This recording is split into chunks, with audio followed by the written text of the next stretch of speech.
म्हणून त्यांनी एक ठरवलं की आपण स्वतः शिकायचं. ते चुकलं तर चुकलं, कारण चुकल्याशिवाय कोणतं माणूस शिकतच नाही. ते चुकलं तर चुकलं, पण त्यांनी पोवाडे लिहायला, कथा लिहायला, काव्य लिहायला सुरुवात केली. ते खूप चुकवायचे पण परत लिहायचे, चुकवायचे लिहायचे, कारण त्यांना पुढे जायचं होतं. मग ते एक वेळ त्यांचा काव्य पूर्ण तयार झाला आणि ते त्यांच्या चुलत्याकडे गेले. त्यांच्या चुलत्यांनी त्यांना एक संधी दिली. मग ते गायला सुरुवात केले.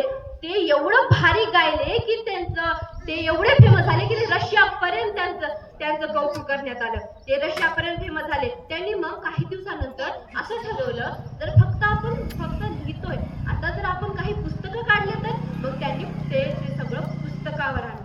मग आपल्या आजकालच्या पुरुषांमध्ये कसे विचार आहेत? ब्रँडेड राहायला पाहिजे, हातपायात चप्पल ब्रँडेड असली पाहिजे, कपडे ब्रँडेड असले पाहिजे, सेंट, परत केसाची हेअरस्टाईल ब्रँडेड असली पाहिजे, सगळं काही ब्रँडेड असलं पाहिजे. पण अण्णाभाऊ साठे यांचं विचार असे होते की मी माझ्या गरीब परिस्थितीतून कमावू शकतो, तेवढं मी माझ्या श्रीमंतीतून कमावू शकणार नाही. त्यांचे विचार असे होते. आजकालच्या पुरुषांचे आहेत का असे विचार? कोणी सांगू शकेल आहेत त्यांचे तुमचे असे विचार? सगळ्यांना वाटतं की पूर्ण गावामध्ये माझं घर हे मोठं असलं पाहिजे. पण अण्णाभाऊ साठे म्हणतात की मी आजपर्यंत गरीब परिस्थितीमधून एवढा मोठा झालोय आणि आता पण मी गरीब परिस्थितीतून मी माझी परिस्थिती कमावेल.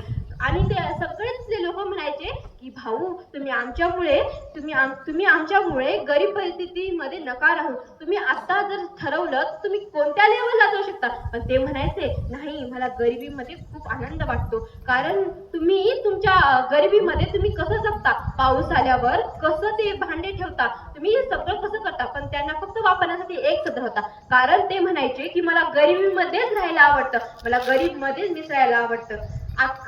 गरिबी